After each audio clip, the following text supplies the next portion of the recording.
Baik, assalamualaikum warahmatullahi wabarakatuh.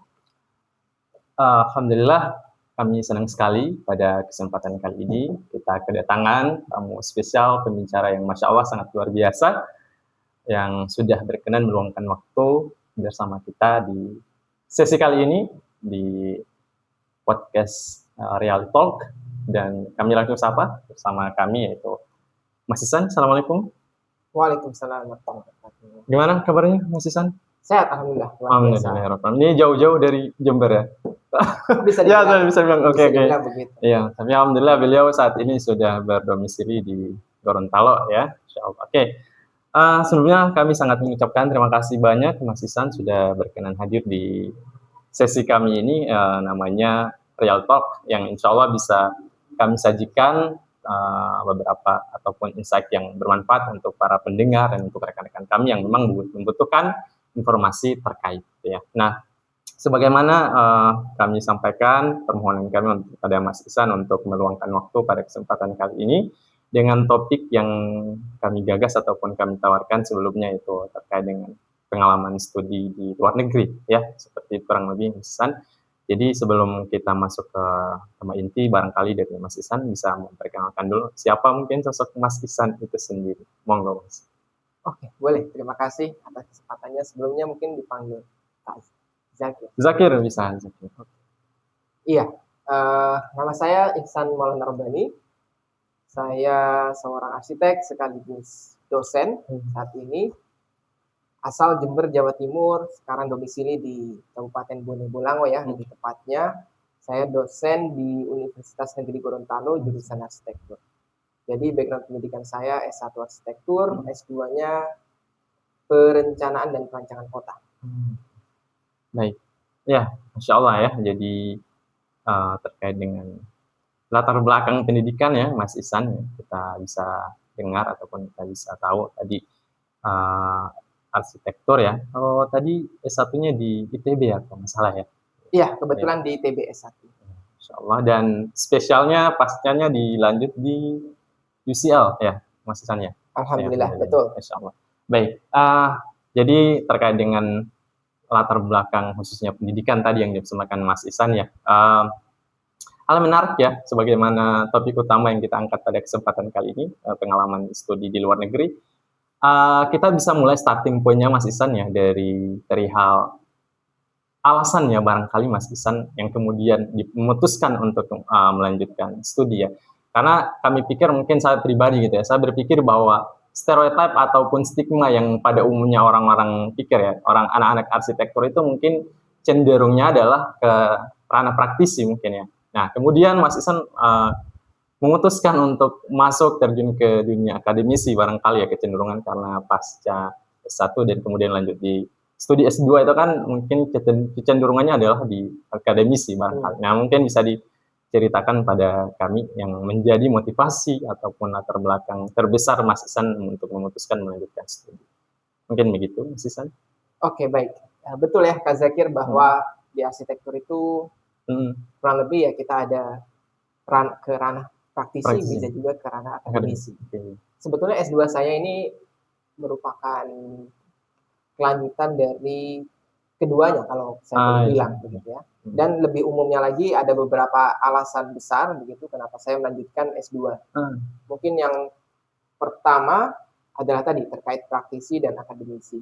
Saya melihat arsitektur di Indonesia ini masih agak terpecah ya antara praktisi dan akademisi ketika kita melakukan ketika pada praktiknya di industri cenderung jauh antara praktisi dan akademisi begitu.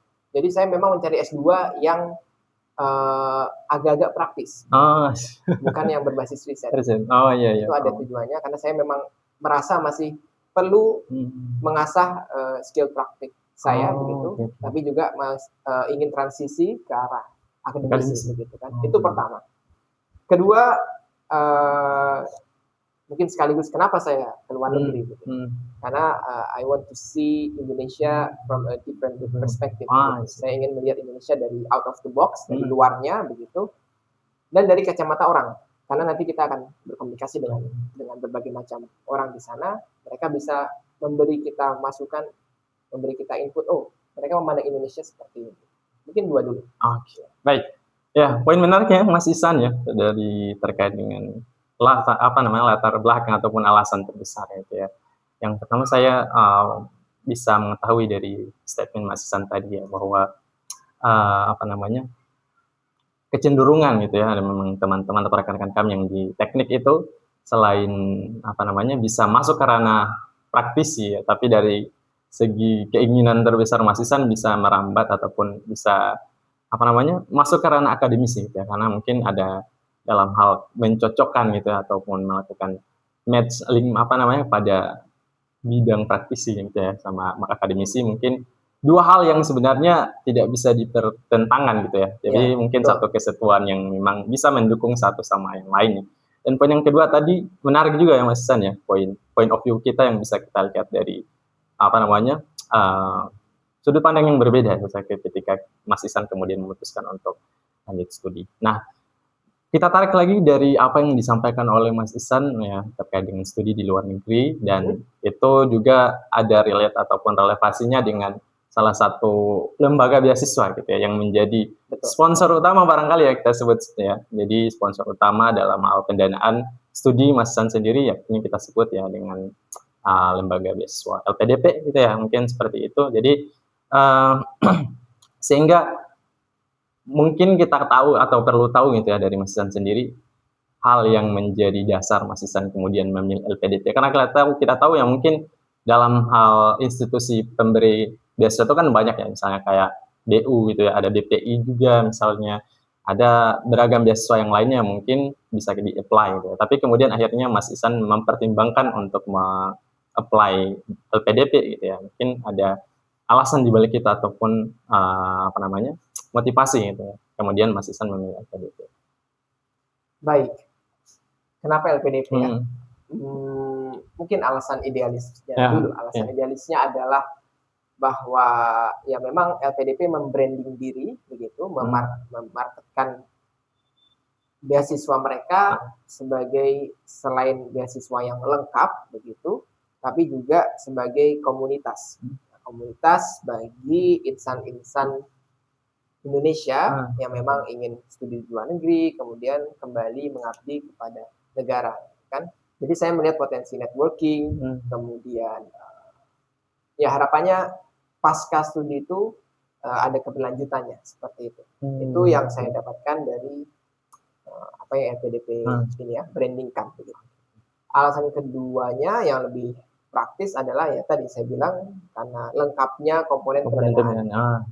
Itu yang jarang ditemukan di beasiswa swasta maupun mungkin pemerintah dari luar negeri seperti itu. Baik, terkait dengan ini ya, itu mungkin bisa jadi insight untuk rekan-rekan ya, barangkali bisa memilih atau mempertimbangkan ya institusi pendidikan ataupun pemberi dana beasiswa gitu ya. Jadi LPDP ini menjadi, saya pikir ya mungkin bisa kita sebut salah satu tujuan beasiswa yang didaftar oleh rekan-rekan gitu yang terbesar itu mungkin di Indonesia. Nah, meskipun dalam hal ini di S1 mungkin tidak ada, tapi paling yang ada yang disediakan yaitu pasca sarjana gitu ya. Nah, pasca sarjana dulu. Oke, menarik sekali Mas Ihsan ya. Jadi insyaallah dari apa yang bisa kita diskusikan ini berkaitan dengan LPDP gitu ya. Nah, jadi saya pribadi gitu ya, dan mungkin banyak rekan-rekan kita gitu ya. Alhamdulillah pada kesempatan kali ini teman-teman ada yang hadir ya di lokasi gitu ya, selain ya betul di belakang. Ya, selain ada disiarkan secara daring gitu ya. Alhamdulillah pada kesempatan hari ini juga ada rekan-rekan kami yang hadir secara luring, dan saya pribadi dan mungkin rekan-rekan ingin banyak juga yang berusaha ataupun berencana untuk mendaftar gitu ya LPDP ya, baik untuk yang S2 maupun untuk S3. Nah, oleh karena itu kita tarik ke poin berikutnya Mas Ihsan ya, kira-kira dari pengalaman Mas Ihsan sendiri ataupun sudut pandang yang Mas Ihsan lihat gitu ya, kira-kira masuk ataupun ikut seleksi LPDP itu sulit apa enggak gitu ya. Jadi mungkin ada insight bagi kita ya, supaya bisa apakah yang ragu-ragu itu bisa lebih yakin gitu ya, dan bisa mempertimbangkan pengalaman-pengalaman dari Mas Ihsan. Oke. Saya izin agak tarik lebih luas lagi mungkin ya. Selain terkait pendaftaran LPDP, juga mungkin pendaftaran beasiswa-beasiswa lain, dan termasuk pengalaman secara umum studi di luar negeri itu sulit atau tidak? Boleh kan? Siap. Jawabannya sulit maupun juga tidak sulit.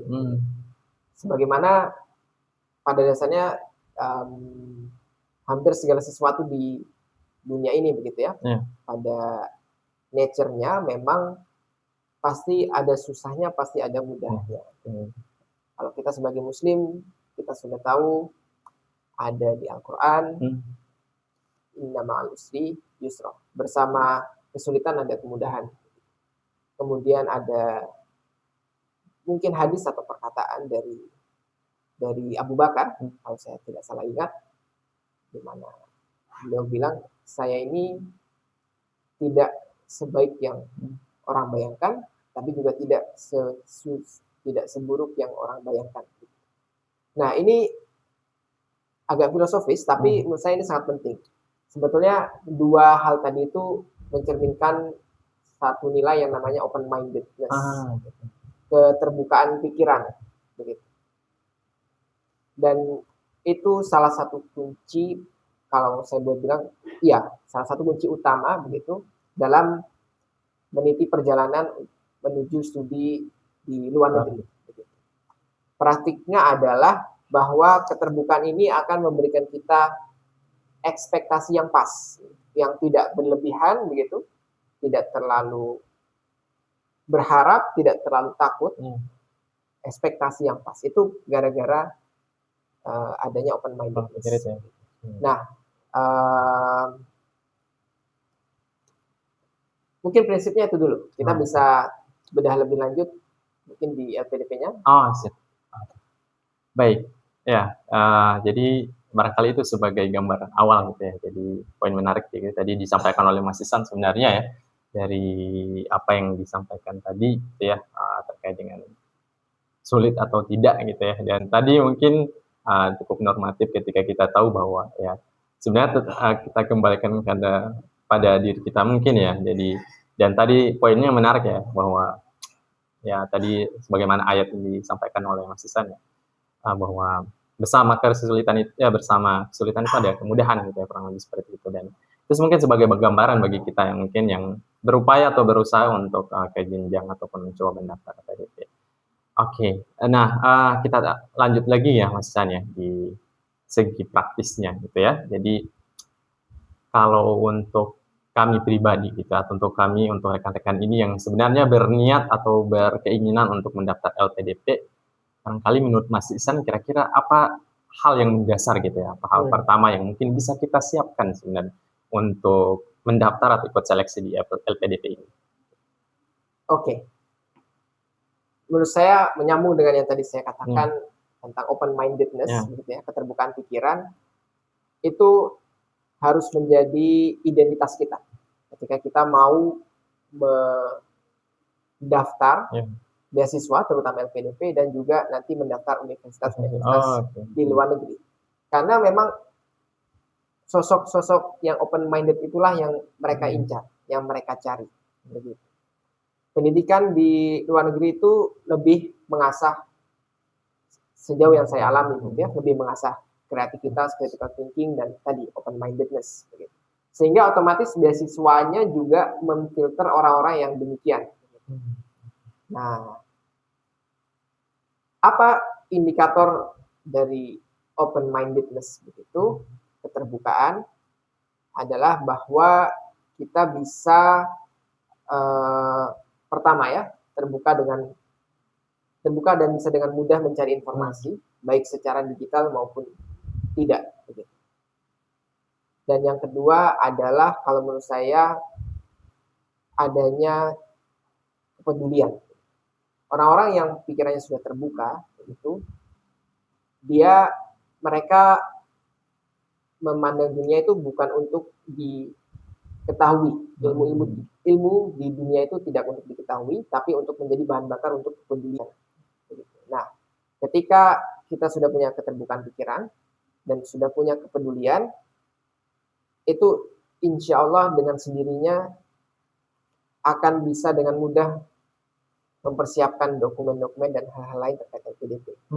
Karena itu yang LPDP cari. Orang yang open-minded dan orang yang terbuka. Dan itu akan terejawantahkan, terlihat dalam essay-nya, nanti dalam motivasi studinya, dalam wawancaranya. Nah, mungkin nanti saya tunggu Kak Zakir pertanyaan-pertanyaan yang lebih detailnya, begitu ya.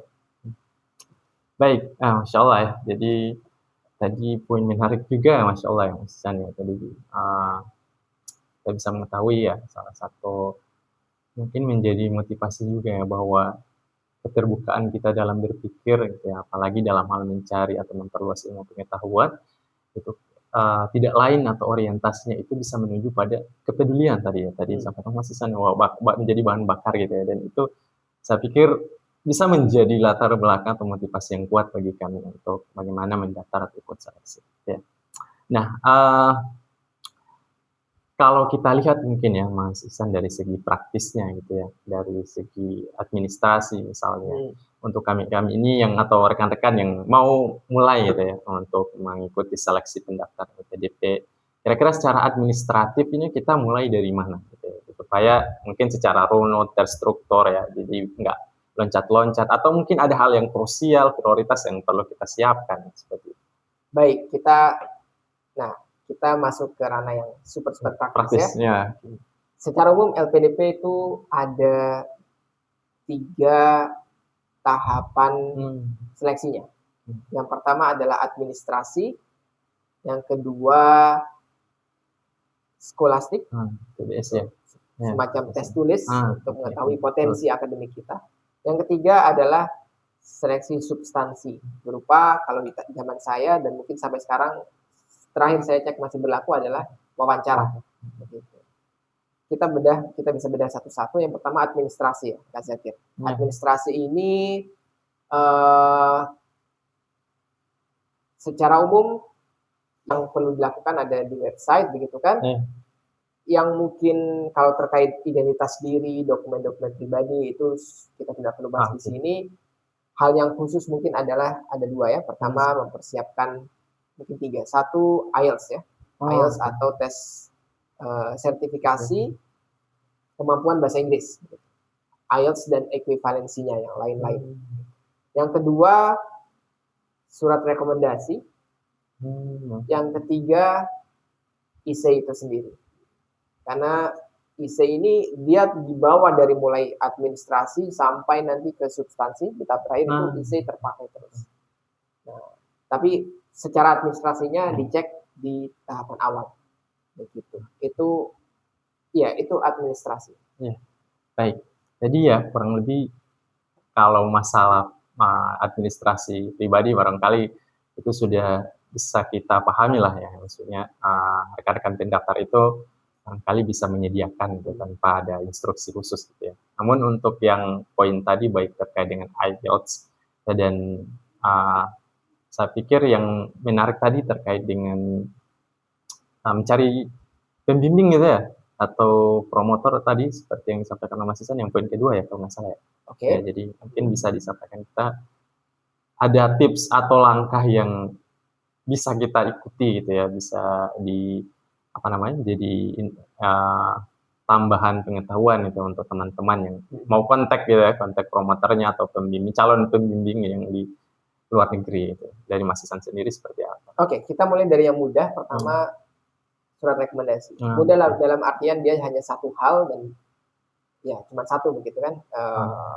Tidak perlu waktu yang lama sebetulnya. Bahwasanya surat rekomendasi ini untuk LPDP wajib, tapi dibebaskan didapatkan dari mananya. Bisa dari orang yang mengenal kita secara akademik, misalkan mantan pembimbing S1. Oh, sorry Mas Isan, berarti rekomendasi yang dimaksud itu tidak terbatas ini ya, maksudnya tidak hanya dikhususkan untuk yang calon pembimbing di luar negeri, ya, tapi betul. Bisa dari dalam negeri itu ya. Betul, bisa. Terutama untuk S2 ya. Untuk S2 memang LPDP tidak mewajibkan ada rekomendasi dari calon pembimbing S2 atau disebut promotor mungkin. Seperti itu tidak. Ini rekomendasi untuk track record kita ke belakang. Jadi yang memberikan bisa satu mantan dosen kita atau mantan pembimbing S1 Yang kedua bisa tokoh masyarakat, gitu. Yang ketiga bisa atasan kerja. Jadi sekadar rekomendasi atas siapa kita di masa lalu. Ya, baik. Nah, jadi awalnya tuh saya berpikir ya rekomendasi yang dimaksud harus ini ya tadi ya promotor yang di luar negeri ya. Tapi tadi sudah disampaikan oleh Mas Ihsan ya. Jadi barangkali orang yang mengenal kita gitu ya, yang itu secara statement pemberi rekomendasi itu bisa memperkuat apa namanya poin kita gitu ya untuk dinilai reviewer beasiswa ya barangkali seperti itu. Nah dan yang tadi yang ketiga yang pertama tadi poin IELTS ya saya pikir untuk IELTS teman-teman ada banyak bisa membaca gitu ya ataupun bisa mengetahui di luar gitu ya. Yang poin ketiga itu terkait dengan tadi rekomendasi tepat sekali essay. Jadi barangkali setiap institusi pemberi beasiswa itu ada penekanan-penekanan tertentu gitu. Apakah misalnya di beasiswa A penekanannya mungkin perjuangan secara personal atau mungkin di beasiswa B tujuannya itu ada inovasi khusus yang harus digagas dan seterusnya dan seterusnya. Jadi mungkin dari Mas Ihsan seperti apa ya karena pengalaman menulis esai khusus LPDP yang tujuannya luar negeri, mungkin ada penekanan-penekanan khusus. Oke, disinilah apa yang tadi saya katakan tentang open-mindedness dan kepedulian itu masuk. Saya katakan tadi itu harus terejawantahkan di essay kita. Dan LPDP meminta satu orang yang open-mindedness. Kenapa harus open-mindedness? Karena kita akan bersaing memang dengan orang-orang yang sudah dididik sebagai open-minded. Di Eropa mungkin, di Australia atau di mana. Bukan orang-orang yang berpendidikan berbasis hafalan. Seperti itu. Jadi LPDP ingin memastikan kita siap, yakni dengan open-mindedness. Yang kedua, selain ingin orang yang siap, LPDP ingin orang yang memang ibaratnya investasi begitu kan. Kita mau membiayai seseorang, LPDP ingin membiayai seseorang, tentu harus orang yang mungkin bisa berkontribusi kembali ke LPDP dan umumnya ke Indonesia. Disitulah letak kepedulian. Jadi mereka mencari orang yang peduli terhadap Indonesia. Nah, maka setiap individu, setiap dari teman-teman yang ingin mendaftar LPDP perlu mempersiapkan narasi open-minded dan kepedulian versi masing-masing. Artinya perlu menunjukkan bahwa teman-teman itu belajar di Indonesia, begitu dengan bahasa lainnya open-minded itu mungkin bahwa kita sudah menjadi pribadi pembelajar yang mempelajari banyak hal. Kemudian sampai di satu titik di mana kita peduli kepada bangsa, kepada negara, dan menemukan sebuah sedemikian permasalahan. Jadi orang yang peduli itu ketika dia mulai mempertanyakan sesuatu, mempertanyakan segala macam lah ya kurang lebih. Semakin dia peduli, semakin dia mempertanyakan status quo atau kondisi saat ini, gitu. Dan ada pasti di salah satu dari status quo ini yang orang yang peduli ini anggap ini yang ingin saya kerjakan, ini yang ingin saya cari solusinya. Nah, itulah yang dicari LPDP.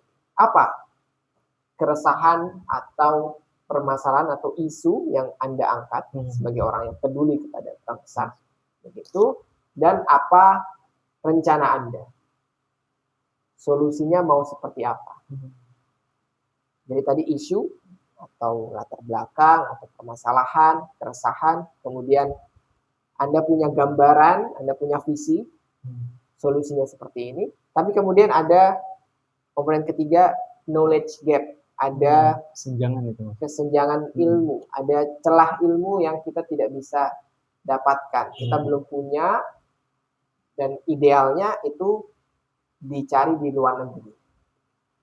Sebetulnya IC menurut saya, sejauh pengalaman saya, 3 komponen itu saja. Oke, baik. Menarik sekali ya Mas Ihsan ya, poin terkait dengan esai ini ya. Jadi sebenarnya utamanya ya dari apa yang disampaikan oleh Mas Ihsan tadi, bagaimana gagasan itu yang bisa kita sajikan di dalam esai yang betul-betul basisnya itu permasalahan yang di lapangan gitu ya, dan itu bisa kita tawarkan solusi yang menurut kita rasional dan menurut reviewer itu layak untuk diterima dan dibiayai mungkin ya. Namun ada yang menarik juga ya, yang ini menjadi isu juga para pendaftar beasiswa ya umumnya, dan khususnya di LPDP juga. Kira-kira muatan yang kita masukkan dalam bentuk gagasan di esai itu, Mas Ihsan, kan kadang kita berpikir bahwa harus sesuatu yang besar gitu ya. Jadi inovasi gagasan itu seperti kita akan menciptakan suatu teknologi di daerah tertentu gitu. Kita harus menjadi seorang ataupun harus membawa perubahan yang betul-betul ada sampai dengan prototype misalnya gitu ya, ada wujud dan sebagainya. Atau mungkin sebatas gagasan yang bisa rasional gitu ya dan bisa diimplementasikan. Kira-kira dari Mas Ihsan bagaimana hal seperti itu? Kalau saya akan cenderung menyertakan sebuah mungkin visi besar begitu. Selain sebagai evidence bahwa kita mampu berpikir jangka panjang, juga sebagai clickbait. Essay itu juga perlu ada clickbait. Okay. Jadi ada visi jangka panjangnya disebutkan mungkin di awal. Tapi kemudian breakdown-nya harus realistis. Termasuk nanti dalam essay itu biasanya ada struktur rencana pasca studi. Nah, di situ mungkin kita bisa jabarkan by tahun begitu, beberapa tahun seperti apa capaian-capaiannya. Di situ akan terlihat mana yang realistis, mana yang tidak. Nah, bahwasanya nanti di pasca studi itu kita tulis awalnya itu tahun pertama, tahun kedua mungkin hal-hal yang simpel seperti mendaftar menjadi dosen dulu, kemudian mulai mengembangkan sub bidang keilmuan di dalam kampus, ini kalau kasusnya dosen misalnya, atau kasusnya lain mendaftar di perusahaan dulu, itu hal yang wajar dan lumrah. Gitu. Jadi tidak harus setelah S2 langsung gitu, tiba-tiba langsung tiba-tiba membuat prototipe. Tidak. Tapi bahwa mungkin visi besarnya, imajinasinya itu tetap bisa dibawakan sedikit. Iya, baik. Ya, terima kasih Mas Ihsan ya. Jadi itu mungkin ada keresahan juga bagi para pendaftar ya, misalnya karena porsi esai ini memang nilainya cukup besar gitu ya, cukup tinggi juga, jadi bahan pertimbangan para reviewer gitu ya. Dan saya pikir tadi yang disampaikan oleh Mas Ihsan sangat jelas dan menjadi insight yang sangat bermanfaat bagi saya dan juga rekan-rekan yang akan gitu ya atau berencana untuk mendaftar beasiswa. Yang tadi poin menarik bahwa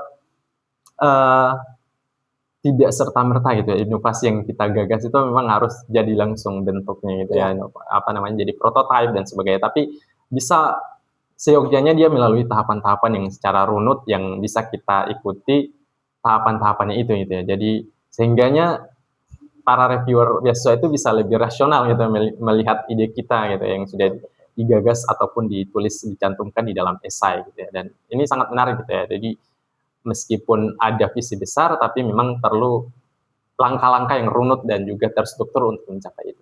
Ya, menarik sekali ya, Mas Ihsan ya. Oke, saya pikir untuk masalah esai tadi, insya Allah secara utamanya ya bisa menjadi insight bagi kita, gitu ya, bisa menjadi wawasan tambahan bagi kita. Boleh saya tambahkan boleh. Lagi, terkait esai ini, bahwasanya tadi saya katakan kita perlu menuliskan gagasan besarnya, dan pada realitanya, gagasan besar ini tidak akan bisa dilaksanakan oleh satu orang. Ada supply chain-nya, ada kolaboratornya, dan lain-lain. Maka di dalam essay itu, jangan overclaim bahwa kita akan menghasilkan inovasi ini sendirian. Itu tidak mungkin terjadi kan? Jadi, di dalam breakdown-nya, justru kita harus dengan jelas memposisikan diri. Kita sebagai apanya? Di bagian mananya? Di hulu atau di mana ya? Hilirnya sebagai akademisi yang menjembatani, atau sebagai praktisi, atau sebagai developer produknya, dan seterusnya. Saya itu sangat penting. Jadi persoalan posisi kita ya sebagai pelamar ataupun pendaftar ya. Saya pikir poin menarik juga ya, bisa menjadi insight bagi kita. Untuk esai saya pikir itu insya Allah sudah sangat mumpuni untuk menjadi bekal bagi kami, bagi teman-teman yang berkeinginan ya untuk mendaftar LPDP. Dan selanjutnya ya barangkali dari Mas Ihsan gitu ya, ada semacam pengalaman gitu ya, dengan rekan-rekan yang mendaftar, yang sempat gagal ataupun yang apa namanya, sempat mendaftar dan mungkin menemukan gitu ya, ataupun menghadapi semacam kegagalan-kegagalan gitu ya, entah itu rekan-rekan atau teman-teman Mas Ihsan gitu ya.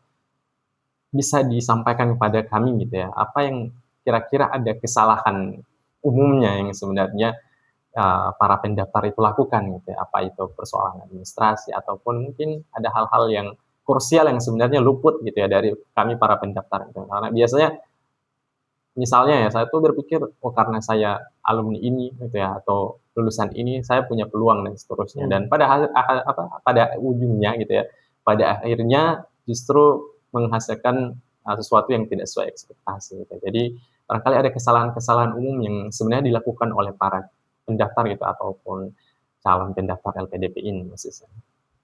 Baik, sebelumnya mungkin disclaimer dulu bahwa saya tidak punya sampel yang banyak ya, begitu, dan bahwa sekarang kita bicara data. Saya lulus LPDP itu tahun 2021 tahap 2. Ketika itu setahu saya, seingat saya yang diambil, saya ingat bahwa chance-nya itu 1:6. Dari 6 yang mendaftar, 1 yang kemungkinan akan diloloskan. Dan totalnya kurang lebih di tahun itu sekitar 2.000-an yang diterima sebagai LPDP. 1:6 berarti 2.000 kali 6 itu sekitar 12.000 yang mendaftar. Nanti kita cek lagi, tapi bahwasanya trennya itu sekarang cenderung naik ya. Dari segi peminat sangat naik, sedangkan kuota ini masih fluktuatif. Nah, kuotanya ini fluktuatif. Sempat mungkin naik sedikit, hanya saja setahu saya di era efisiensi ini kemarin lumayan turun drastis. Nah, jadi itu yang menjadi tantangan ya, tantangan besar untuk seleksi beasiswa LPDP saat ini. Kemudian, tapi saya dengar, saya sempat menjadi mentor bagi beberapa calon pendaftar juga, dan juga sempat dapat cerita-cerita dari teman-teman juga yang mendaftar maupun mentor-mentor yang lain. Identitas atau saya kembali lagi ke tadi, identitas atau image yang dikeluarkan oleh kita itu sangat berpengaruh. Baik itu tertulis di essay maupun ketika nanti wawancara terlihat. Yang sering kali dianggap tidak ideal oleh interviewer adalah ketika pertama ada arogansi. Karakteristiknya adalah defensif. Ketika gagasannya atau rencananya atau poin-poin rencananya dipertanyakan, begitu cenderung terlalu defensif. Nah, itu red flag pertama. Yang setahu saya sering terjadi, terutama bagi teman-teman yang memang sebetulnya sudah punya kemampuan, gitu kan, tapi ternyata kurang handal dalam berkomunikasi. Mungkin kurang lebih itu sebenarnya skill communication skill saja ya, bukan berarti dia memang arogan. Communication skill saja. Itu ketika nanti di wawancara biasanya gagalnya. Begitu. Kalau yang gagal di administrasi itu sebetulnya sekedar ketelitian kita saja. Dan itu memang filter yang bagus begitu. Kalau kita tidak teliti, itu artinya kita belum siap untuk bisa lanjut ke jenjang selanjutnya. Ya. Baik, menarik sekali ya Mas Ihsan tadi poin terkait dengan administrasi ataupun berkaitan dengan kesalahan gitu ya. Tadi sebutkan semacam arogansi gitu ya dari para pendaftar dan perihal komunikasi, dan kami pikir ya dari masalah komunikasi itu kan bisa dituangkan dalam bentuk tulisan ya, itu dimasukkan dalam esai gitu ya. Dan tadi kita kembali di poin sebelumnya bahwa posisi kita gitu itu ya tidak terbatas seorang saja yang mewujudkan gagasan gitu ya. Jadi ketika seseorang pendaftar itu justru memasukkan di dalam esai bahwa posisinya dia sendiri gitu ya yang akan menyelesaikan gagasan, mungkin akan terkesan arogan gitu ya, bahwa mungkin tidak rasional dan perlu direview atau diulas kembali bahwa tahapan-tahapan dalam mewujudkan gagasan itu penting untuk melibatkan orang lain gitu dan sehingga dari komunikasi dalam tulisan ataupun dalam wawancara juga mungkin bisa menjadi poin kunci dalam penilaian oleh para reviewer. Nah, barangkali itu yang menjadi poin utama terkait dengan beberapa poin terkait dengan LPDP tadi Mas Ihsan ya. Jadi dalam sesi kali ini memang ya kita tidak merujuk atau mengarah pada teknis yang lebih rigid gitu ya, atau lebih rinci gitu ya, tapi barangkali kita bisa merangkum hal-hal tadi yang bisa menjadi insight utama gitu ya dalam sesi kali ini. Nah, kita kembali lagi sesuai dengan topik kita Mas Ihsan ya, pengalaman studi di luar negeri. Nah, ada poin ataupun poin menarik gitu ya, yang perlu kami tanyakan ataupun bisa disampaikan kepada kami terkait kultur shock ketika di luar negeri, Mas Ihsan. Kiranya ada perbedaan-perbedaan kultur yang ataupun kebiasaan yang menurut entah itu juga kebiasaan dalam keseharian atau dalam hal belajar juga mungkin itu bisa menjadi wawasan bagi kami. Mungkin itu Mas Ihsan. Oke, baik. Saya termasuk yang tidak terlalu culture shock karena saya menjaga ekspektasi tadi ya. Saya tidak termakan euforia bahwa di luar negeri ini mudah begitu, tapi juga tidak termakan oleh rasa takut bahwa ini akan menjadi yang sangat susah begitu. Dan sebagai konteks saya juga I wasn't the brightest nor the lowest in the cohort. Saya bukan yang paling unggul maupun yang paling bawah di kalangan teman-teman sesama Indonesia yang ketika itu ke sana maupun di kalangan di batch program studi saya begitu. Jadi saya kurang lebih tengah-tengah, I would say lower middle bahkan begitu. Tapi dari segi akademik saya tidak menemukan dari segi ini ya permintaan kognitifnya bahwa kayak harus mikir dengan dalamnya itu atau harus presisi menghitung dan lain-lain itu tidak ada tantangan di situ kalau di program studi saya. Tapi tantangannya adalah tadi budaya tujuan edukasinya memang terasa agak berbeda ya. Kita terbiasa dididik itu untuk dicekokin kurang lebih seperti itu untuk tahu dengan cara mendengarkan dan pasif. Sedangkan di sana tahu dan memahami itu sebuah verba, kata kerja yang aktif gitu. Kita memang harus tidak bertumpu pada dosen tapi mencari sendiri begitu kan. Nah, itu yang mungkin di kasus saya tidak sampai culture shock tapi lebih kepada kaget kan, kaget. Oh, ternyata seberbeda ini. Jadi saya harus menyesuaikan. Bagi teman-teman yang tidak terbiasa mungkin itu akan menjadi culture shock. Itu culture shock pertama sih. Oke. Baik. Ya. Jadi tadi yang disampaikan oleh Mas Ihsan. Saya masih ingat gitu ya, saya sempat berdiskusi dengan Mas Ihsan sebelumnya ya. Saya sempat bertanya, seingat saya bahwa bagaimana perihal proyek akhir gitu ya di studi atau di prodi Mas Ihsan ketika di UCL misalnya. Nah itu apakah fokus dalam hal riset gitu ya, dalam hal kalau kita di Indonesia kan tekanan ataupun tuntutan dalam hal publikasi itu sangat tinggi misalnya gitu ya, atau oleh karena itu barangkali ini menjadi perbedaan atau apakah itu memang sebagian besar ya atau kultur yang ada di sana bahwa luaran dari tugas akhir itu apakah harus berupa karya tulis yang dipublikasi atau mungkin basisnya ada project gitu ya. Mungkin itu bisa menjadi wawasan gitu. Karena biasanya ada teman-teman yang ya mungkin seperti Mas Ihsan dalam hal ini berangkat sebagai praktisi ya, utamanya cenderung sebagai praktisi gitu ya.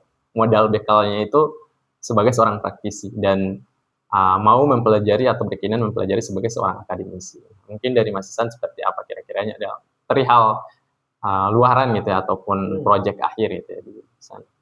Iya, baik. Pertama bahwa memang dari cerita-cerita yang saya dapatkan dan teman-teman juga, karena tentu setiap prodi, setiap kampus bisa berbeda-beda. Tapi saya bisa menyimpulkan semangat yang memang berbeda. Kalau di sana itu luarannya itu semangatnya adalah pemahaman dan ide baru atau ide yang kritis seperti itu kan.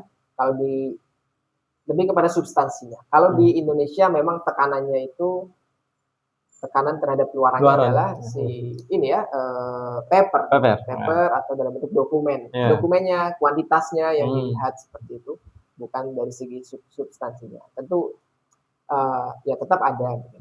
Itu plus minus juga sih. Kita yang di Indonesia yang terbiasa dengan dicekokin dan dengan dites secara hitungan, tes kedisiplinan, itu memang sejauh pengalaman saya membuat kita lumayan pandai dari segi numerikalnya. Sebagaimana teman-teman Asia yang lain, kalau dari Jepang, dari Singapura, dari Cina begitu, kalau kita kompetisi dengan taruhlah dengan orang Eropa begitu, dari segi hitungan kita bisa menang.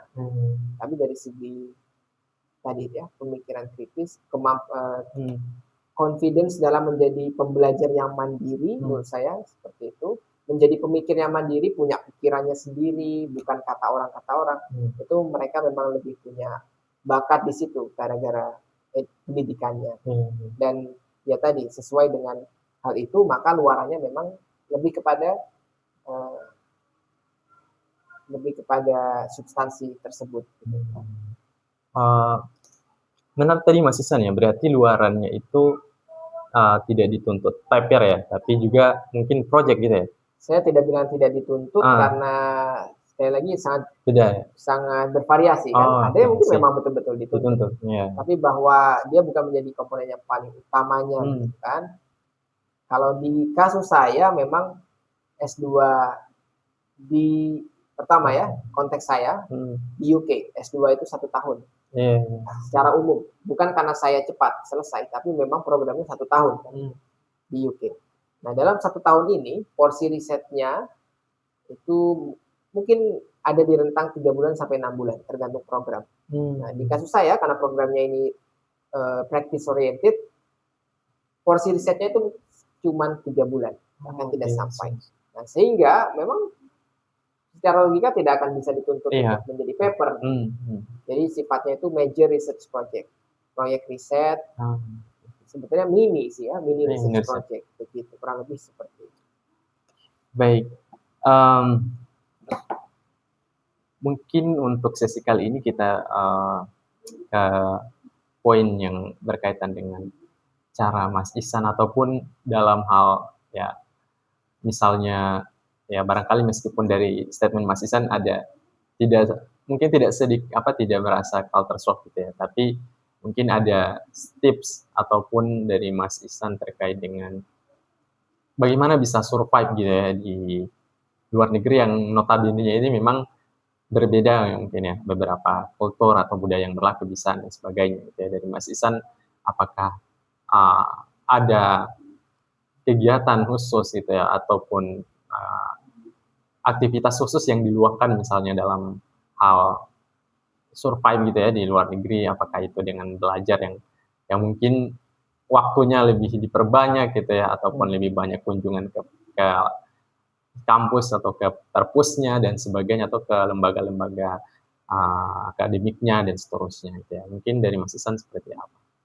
Iya, memang adalah salah satu tujuan saya ketika studi S2 itu untuk testing my survival skill ya, untuk menguji kemampuan bertahan hidup sendirian di sana. Karena saya berangkat juga sendirian, teman-teman yang lain bingung gimana caranya nyampe sana.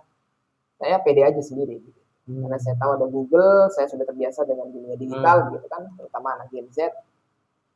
Bagaimana transportasi publik di sana dari bandara sampai ke kos saya seperti apa, saya sendirian tidak ada masalah. Ada tipe yang memang masih kesulitan terkait hal itu, maka dia harus tahu diri begitu, cari teman, hati-hati. Kalau memang tidak terbiasa jangan kan seperti itu pertama ya. Jadi artinya mencari support system, lingkungan dan circle pertemanan yang bisa menjadi support gitu, dan itu jumlahnya tergantung kalian kan butuhnya sebanyak apa. Saya orang yang reserve, memang agak penyendiri begitu, tapi menikmati juga dan sudah terbiasa. Jadi saya tidak menargetkan harus mencari teman yang sangat-sangat banyak seperti itu, kecuali untuk urusan networking. Kalau untuk urusan survival, saya tidak terlalu perlu yang terlalu banyak. Tapi orang-orang kan berbeda-beda. Jadi pastikan cari support system, cari lingkaran pertemanan yang memang cukup sesuai dengan kebutuhan praktikal maupun psikologis masing-masing orang, kan itu pertama. Gitu. Yang kedua, bahwa culture shock saya lebih kepada communication. Jadi kita sudah tes IELTS misalkan beberapa kali begitu, tiba-tiba datang ke luar negeri ketemu sama native speaker. Itu sangat jauh berbeda, sangat jauh berbeda dari yang apa ada di buku dan di tes. Gitu. Jadi pertama kali dengar saya tidak bisa memahami apapun, terutama dengan aksen Britishnya seperti itu. Dan ini terbawa ini kan hal yang krusial kalau kita tidak bisa memahami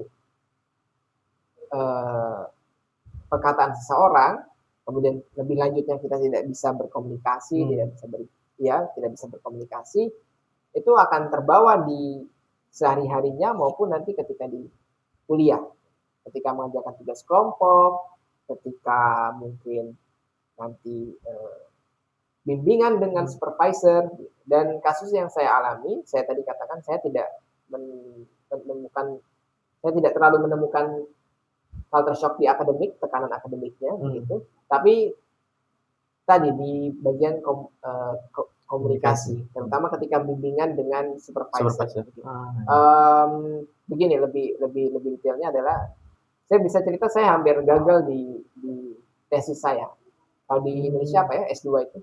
Tesis atau disertasi? Tesis ya. Hampir gagal di tesis saya. Setelah diselidiki, dapat kesempatan kedua, saya ngobrol lagi dengan supervisor. Setelah diselidiki, ternyata bukan dari segi substansi, kalau yang saya pahami, tapi bahwa saya tidak memasukkan apa yang sudah saya lakukan, proses analisisnya, secara detail ke dalam naskahnya. Nah, ini sebetulnya budaya komunikasi. Satu, bahwa paper itu seperti apa sih? Kalau di S1, terutama S1 arsitektur dan S1 arsitektur ITB, saya kan dari situ, memang bagian analisis itu dikompres. Biasanya tidak ditunjukkan terlalu detail. Nah, jadi saya masih terbawa cara riset seperti itu. Yang ternyata sangat jauh berbeda. Mereka minta penjabaran yang detail di bagian situ, proses analisisnya. Kemudian itu sudah disampaikan beberapa kali mungkin oleh pembimbing saya, tapi lagi-lagi communication barrier, kan communication barrier. Entah beliau terlalu indirect, jadi bisa bayangkan supervisor itu belum tentu orang Eropa, bisa jadi orang India, bisa jadi orang lain, karena kan universitas di sana itu global ya, global university. Supervisornya bisa dari ethnicity apapun, dari latar belakang budaya apapun, dan cara komunikasi mereka beda-beda. Ada yang direct banget, itu ada yang indirect banget. Somehow saya waktu itu tidak mendapatkan itu pesan beliau, entah beliau terlalu indirect atau terlalu direct sehingga saya tidak mendengar. Itu contoh saja sih. Ternyata tantangannya di sini ya. Ya, baik. Jadi menarik sekali ya Mas Ihsan ya, tadi cara survive ya. Paling utama ya, kalau Mas Ihsan sendiri memang dari secara personal sebenarnya punya bekal gitu ya, atau memanfaatkan cara potensi digitalisasi misalnya gitu ya, dengan informasi yang ada.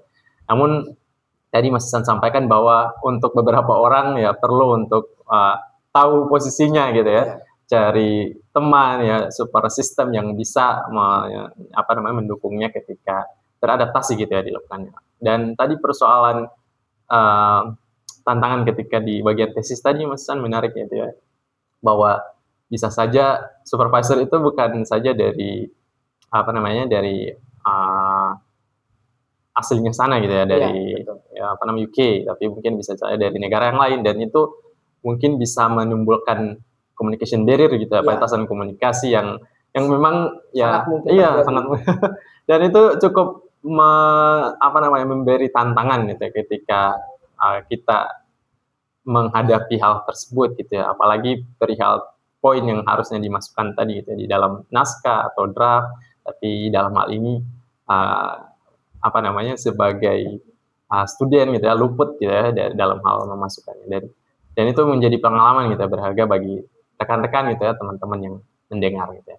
Nah, barangkali yang menjadi beberapa poin itu yang mainly menjadi bahan diskusi kita pada sesi kali ini, Mas Ihsan, dan kita akan coba masuk ke bagian selanjutnya, yaitu barangkali ada pertanyaan-pertanyaan dari rekan-rekan kita berhubung di sini ada teman-teman kita yang ada di studio ya, ada di site yang sudah mengikuti kegiatan atau sesi pada hari ini secara luring ya.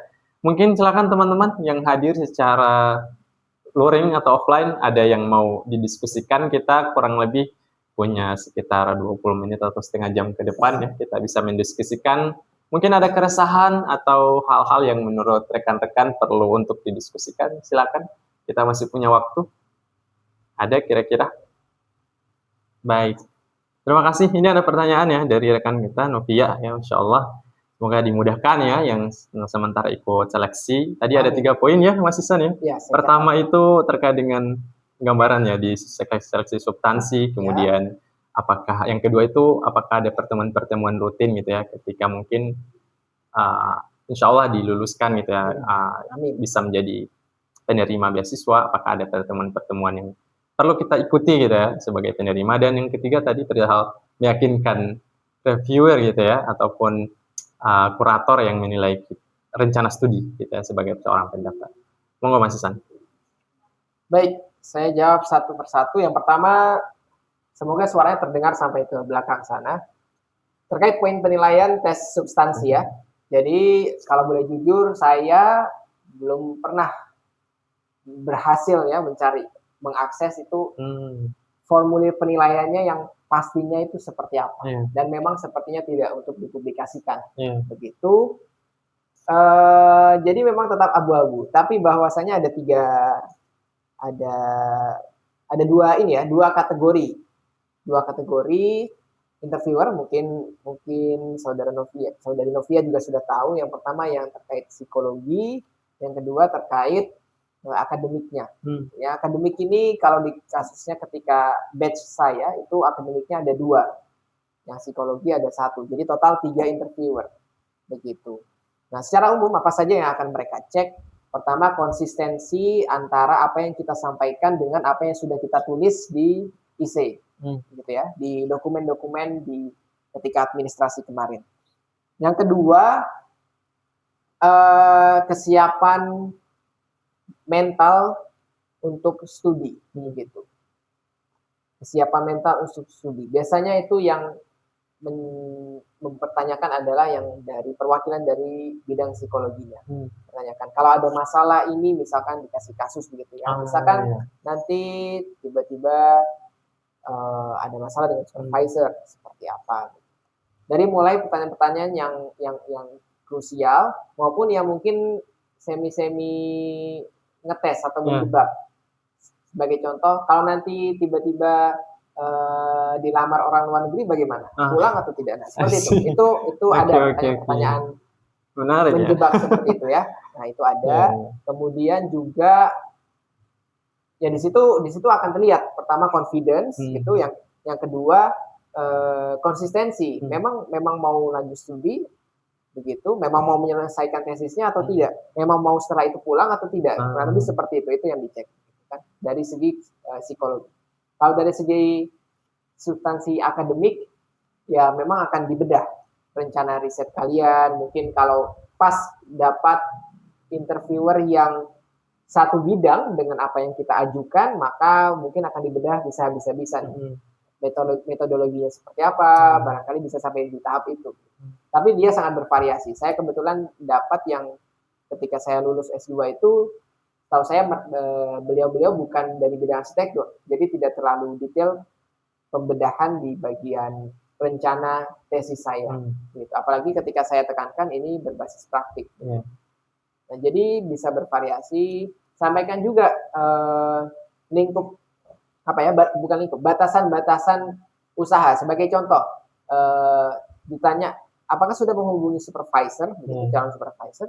Kalau memang di program studi Anda tidak diwajibkan begitu untuk menghubungi supervisor dahulu, atau bahkan ada mekanisme bahwa nanti supervisor akan dipilih di semester 3, dipilihkan oleh sistem, oleh kampus. Nah, itu perlu disampaikan untuk mengklarifikasi, untuk supaya interviewer tahu, oh ini dia berusaha memang di dalam batasan yang memang berlaku seperti itu. Begitu ya, mungkin poin penilaian tes substansi, semoga bisa menjawab. Kemudian kegiatan pasca awardee, pasca menjadi penerima beasiswa, pasca ditetapkan menjadi penerima beasiswa, yang wajib cuma satu, yakni yang persiapan keberangkatan. Itu satu kesatuan kegiatan untuk rangkaian kegiatannya, jadi ada banyak kegiatannya. Di zaman saya dia online, setahu saya sudah dikembalikan lagi ke offline, artinya nanti akan diberangkatkan mungkin ke Bogor, seperti itu. Nah, itu timeline-nya kapan, menyesuaikan dengan keberangkatan studi teman-teman. Gitu. Biasanya yang didahulukan adalah yang memang sudah masuk datanya, ini sudah mau berangkat, dikumpulkan jadi satu batch. Begitu. Nanti yang belum mau berangkat, nanti di batch-batch selanjutnya. Insya Allah tidak akan ada masalah terkait hal itu. Bahkan kalaupun sudah terlanjur berangkat duluan, biasanya boleh ikut lewat online seperti itu. Karena pastinya LPDP tahu setiap tindakan kita mau berangkat kapan dan lain-lain, itu kan nanti ada sistemnya ya. Kita akan masukkan data dan seterusnya. Jadi harusnya tidak ada masalah dengan hal itu. Selain persiapan keberangkatan atau disingkat PK, tidak ada lagi kewajiban ikut kegiatan per bulan dan seterusnya. Bisa dibilang tidak ada yang wajib. Yang ada adalah misalkan ada pelatihan-pelatihan atau workshop dan seterusnya, itu sifatnya opsional, bukan terikat pada status kita sebagai awardee. Kemudian terakhir tips meyakinkan panelis ya, meyakinkan interviewer. Saya kembalikan ke tadi yang mungkin dari awal sudah kita angkat bersama terkait identitas atau branding diri begitu. Pastikan bahwa panelis itu mempersepsikan Anda sebagai orang yang satu confident, kemudian open minded, kemudian peduli kepada Indonesia, seperti itu. Kemudian tambahannya tadi ada beberapa red flag yang saya sampaikan, tidak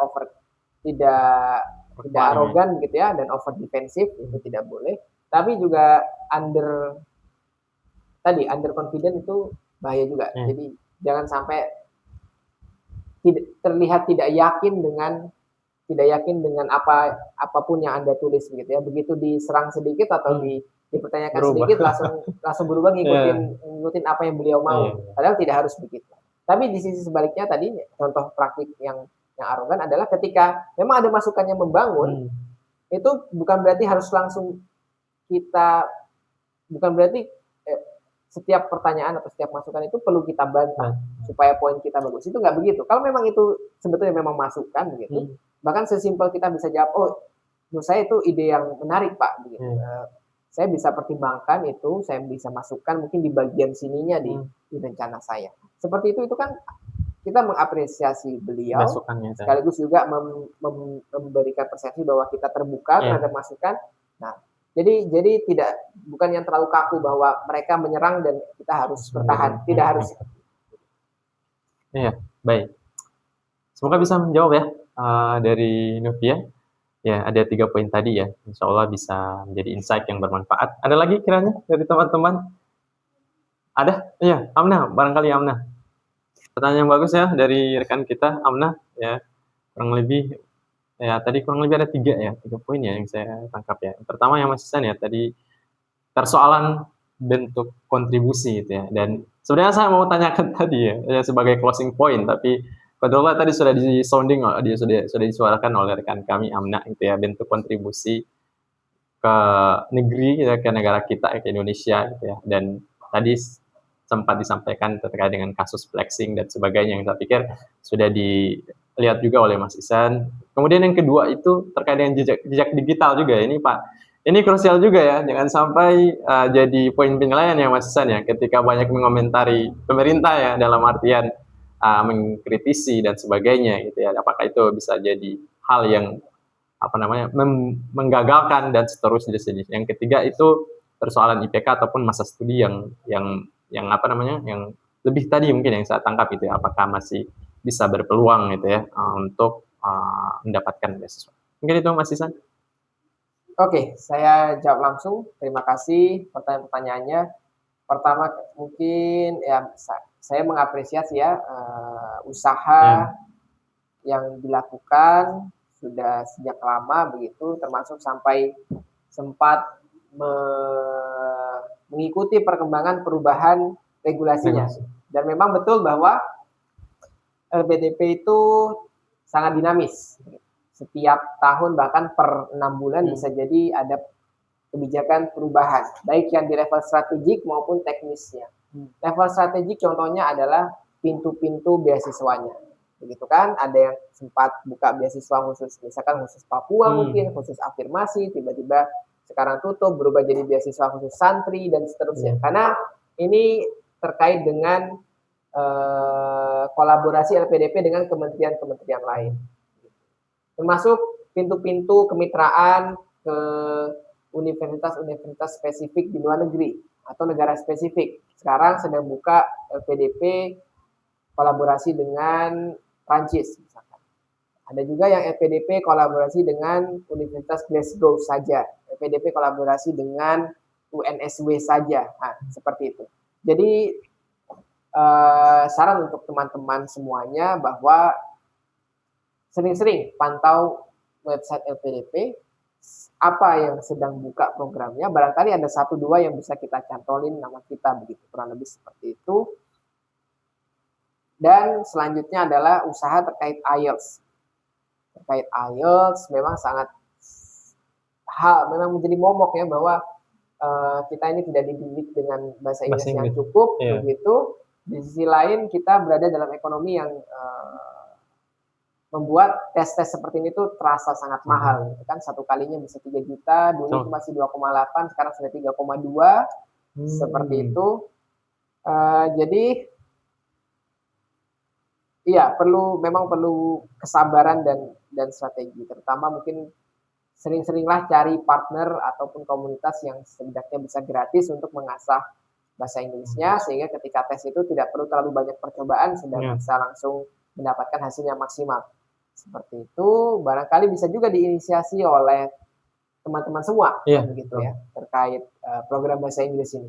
Kemudian terkait flexing dan kontribusi. Ini pendapat pribadi saya. Yang pertama terkait flexing, memang tentunya itu bukan hal yang etis ya untuk flexing. Bahwasanya LPDP memberikan uang bulanan, kemudian kita diberi kepercayaan, diberi wewenang untuk mengaturnya sendiri, begitu. Dan artinya di beberapa poin mungkin kita bisa berhemat, akhirnya bisa menjadi tabungan sendiri. Tabungannya mungkin mau dipakai untuk apa? Untuk urusan-urusan pribadi. Nah, secara prinsip boleh, karena tinggal urusan pribadi yang seperti apa kan kurang lebih. Ketika jalan-jalan itu, misalkan jalan-jalan keliling Eropa, tapi memang diniatkan untuk menimba pengalaman, mungkin masih justified, masih bisa argumentasinya masih masuk. Terutama bahwa misalkan kalau saya waktu itu, kalau saya keliling Eropa, sebenarnya kurang lebih itu penghematan, bukan pemborosan. Karena London itu jauh lebih mahal daripada kota-kota di Eropa. Ketika saya keluar dari London 1 bulan misalkan, saya tidak membayar kosan di London 1 bulan, dan saya keliling Eropa, bisa jadi totalnya itu lebih murah di Eropa. Bisa jadi, kurang lebih seperti itu. Jadi kalau dari segi uang itu, bukan itu poin utamanya ya, tapi mungkin sikap kita, perilaku kita, niat kita itu seperti apa ketika mengelola uangnya. Kalau flexingnya mungkin flexingnya jelas tidak boleh. Sekarang jalan-jalannya menurut saya masih oke begitu, terutama untuk menimba pengalaman. Tapi kalau belanja barang-barang yang non kebutuhan primer dan sekunder itu mungkin itu juga dipertanyakan ya. Nah, sebagai contoh, yang saya bilang wewenang, kita punya wewenang untuk mengelola adalah saya itu kebetulan dapat kos yang lumayan murah, sehingga sisa uangnya bisa ditabung. Teman-teman juga banyak yang juga sempat bisa dapat tabungan. Nah, kita punya pilihan untuk membelanjakan itu untuk apa. Ada yang saya tahu sendiri, ada yang misalkan memilih untuk konser. Sekali konser 3 juta. Sekali konser bisa 3 juta. Konser-konser artis terkenal itu kan bisa beberapa juta ya. Nah, seperti itu. Ada yang memilih untuk menabung. Menabung misalkan untuk modal ketika nanti pulang ke Indonesia, begitu dia mau mencari kerja atau membuat karya dan lain-lain seperti itu. Ada yang memilih untuk mengembangkan wawasan dengan menginvestasikannya menjadi membayar kursus, membayar sertifikasi mungkin, begitu kan? Itu disesuaikan. Yang ideal adalah kalian sesuaikan dengan rencana kontribusinya seperti apa. Kalau memang nanti mau pulang mau bikin bisnis begitu, kontribusinya adalah mengembangkan sebuah produk dan itu butuh modal, maka sangat justified kalau kalian menabung untuk itu, begitu kan? Nah, kalau saya arsitektur, saya tahu rencana kontribusi saya, rencana saya di luar negeri itu menimbas sebanyak-banyaknya pengalaman gitu ya, kota-kota di seluruh dunia, maka jalan-jalan ke Eropa itu lumayan justified. Apalagi kalau tadi harganya lebih murah daripada di London kan begitu. Nah, seperti itu. Yang mungkin tidak justified adalah yang tadi misalkan ya ke konser gitu ya, belanja barang dan seterusnya. Begitu. Nah, sekarang kontribusi. Saya yakin begitu orang-orang di LPDP dan orang-orang yang secara umum berada di lingkungan beasiswa LPDP, baik yang mau mendaftar maupun yang sudah menjadi alumni, itu orang-orang yang berpendidikan tinggi. Biasanya pemikirannya itu cenderung terbuka, termasuk terkait kontribusi. Bahwasanya ada banyak sekali cara untuk berkontribusi, baik dari dalam negeri maupun dari luar negeri. Apalagi di era sekarang ada kerja remote dan sebagainya. Kita kerja di luar negeri, misalkan secara memang betul-betul secara fisik di sana, barangkali bisa ada kontribusi ekonominya, misalkan, atau bisa menjadi pembuka jalan bagi diaspora Indonesia, misalkan, dan seterusnya. Tapi jadi secara prinsip saya yakin orang-orang di sekitar LPDP ini sudah terbuka. Nah, hanya saja ada batasan kebijakannya kan begitu. Yang mungkin sudah melalui pertimbangan yang matang, bahwasanya LPDP menetapkan kontribusinya itu untuk sekarang dan sampai sekarang masih demikian adalah hadir secara fisik di Indonesia, seperti itu. Terlepas dari kalian mau kerja apa, mau nganggur juga sebetulnya tidak akan dilaporkan oleh PDP kalau Anda menganggur di Indonesia, begitu.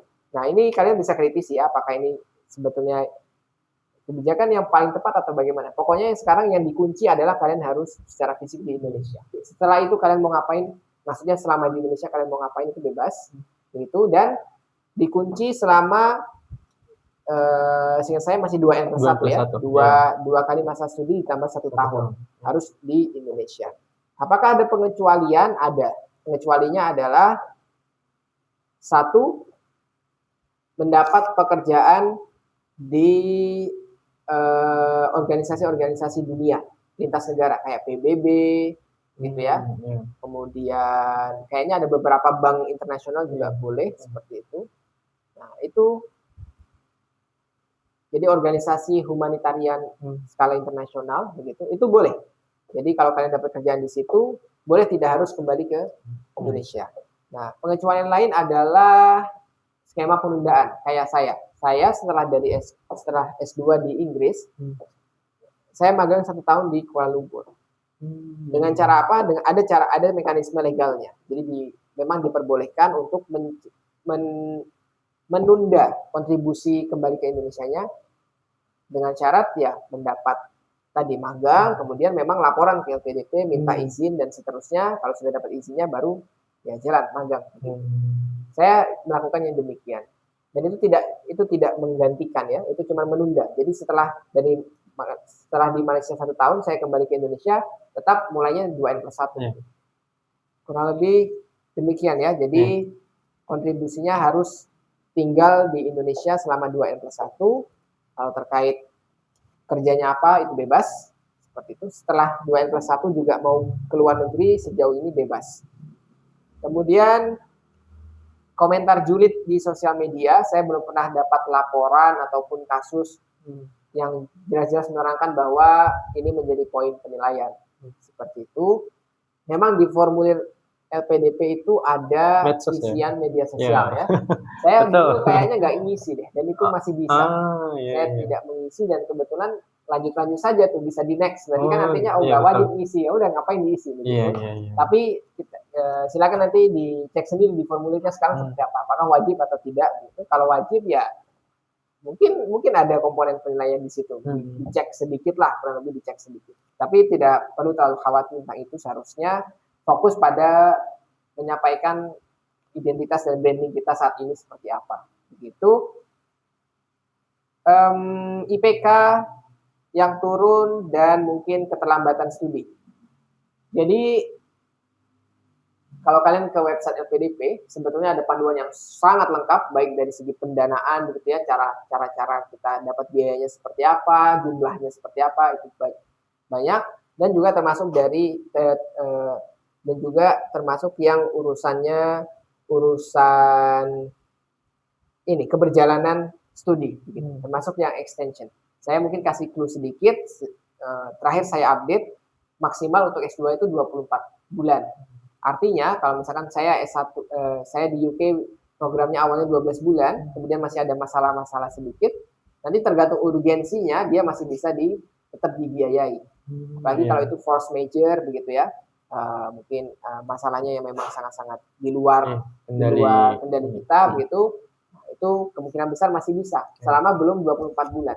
Tapi kalau memang programnya sudah 2 tahun dari awal, gitu ya, 24 bulan, itu agak susah mau extend. Nah, seperti itu.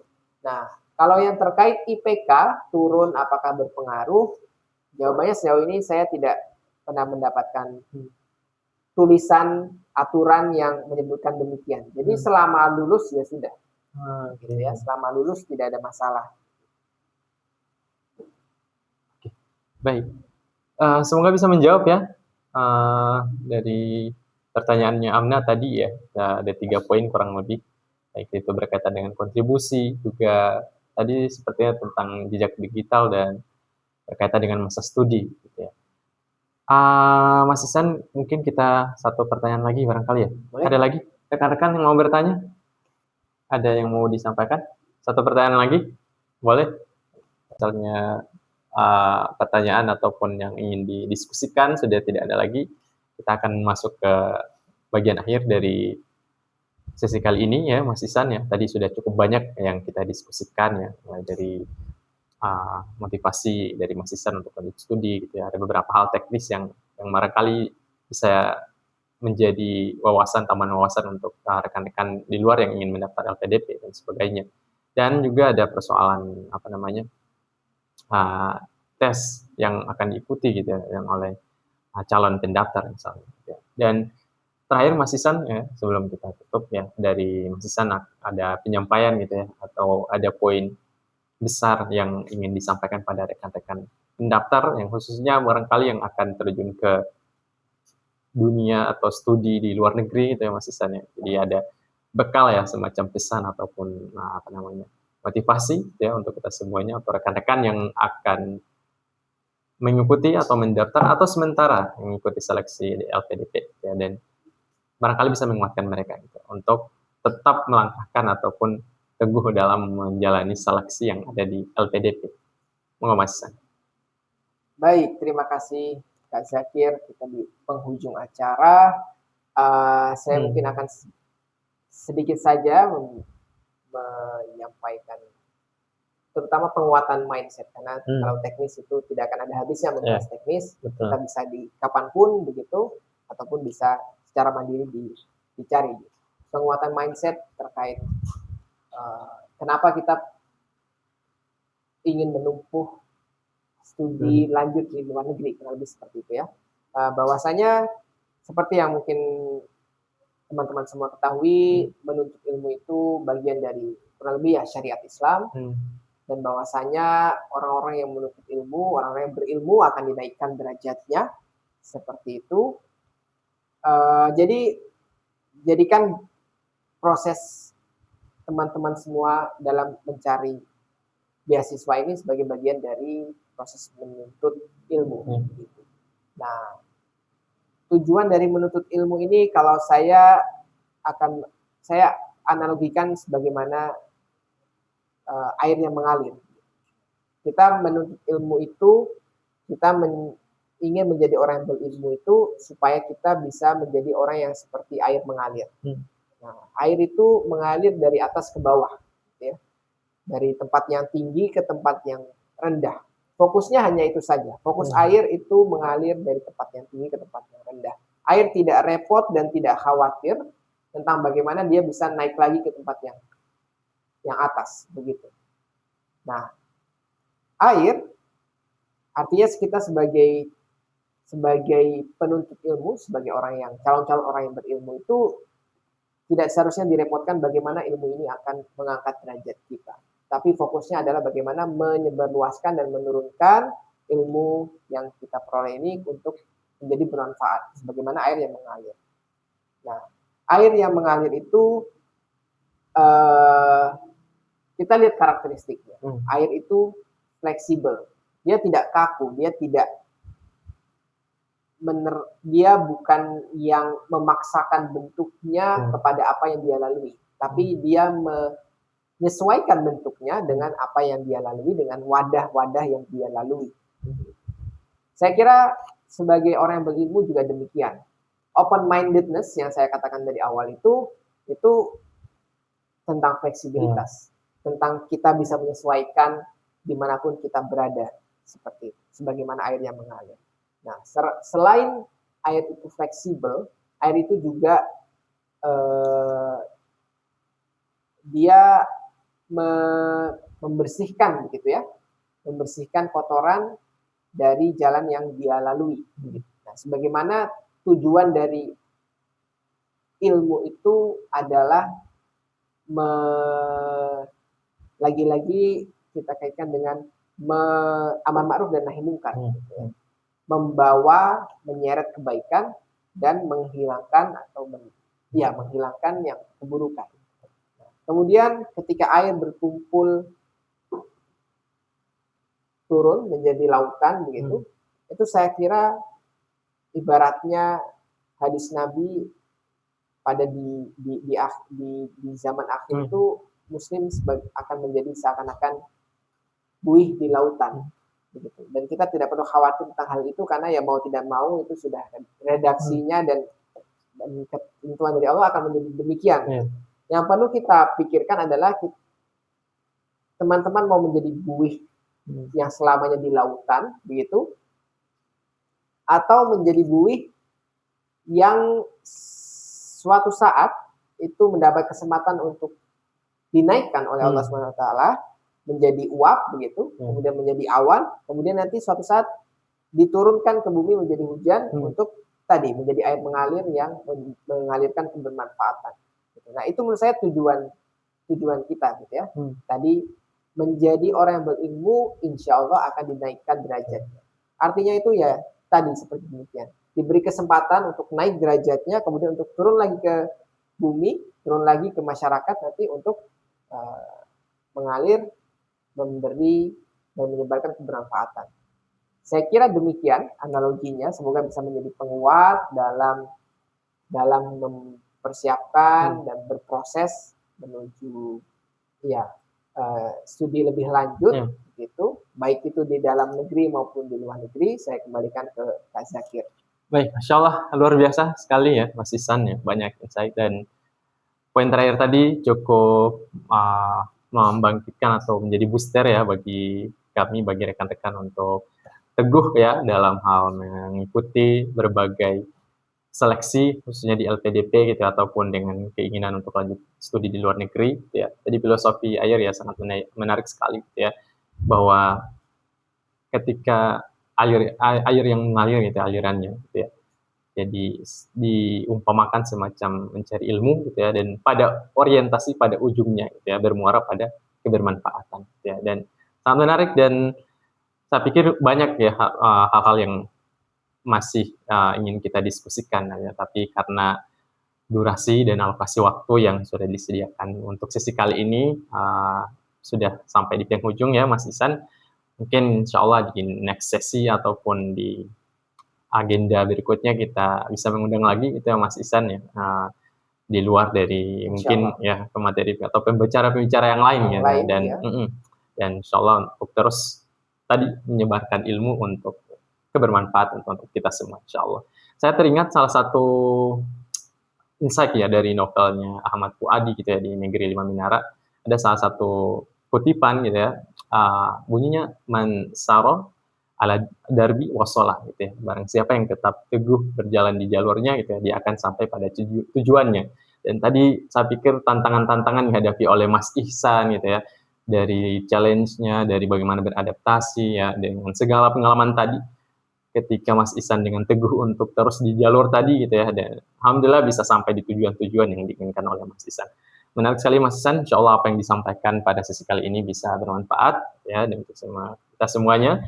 Dan kami menyampaikan terima kasih banyak untuk teman-teman, rekan-rekan semua yang sudah hadir secara luring ya maupun secara daring, alhamdulillah. Terima kasih. Ya, sehingga kami sangat memohon partisipasi ke depan teman-teman untuk tidak bosan-bosannya mengikuti ataupun mengambil kebermanfaatan dari apa yang kami diskusikan pada sesi siniar gitu ya, atau podcast ya, atau sejenis lah yang namanya Real Talk, yang kita akan membahas insight-insight yang menarik yang insya Allah bisa bermanfaat untuk kita semuanya.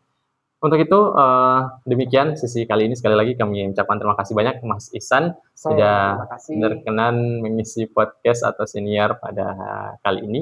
Semoga bisa ketemu di sesi-sesi selanjutnya. Itu saja dari kami. Mohon maaf bila mana ada hal-hal yang kurang berkenan. Insya Allah akan hadir beberapa sesi selanjutnya. Mohon silakan teman-teman bisa mengikuti informasi-informasi yang ada. Demikian. Terima kasih sekali lagi. Sampai ketemu di sesi Reality Talk selanjutnya. Terima kasih. Assalamualaikum warahmatullahi wabarakatuh.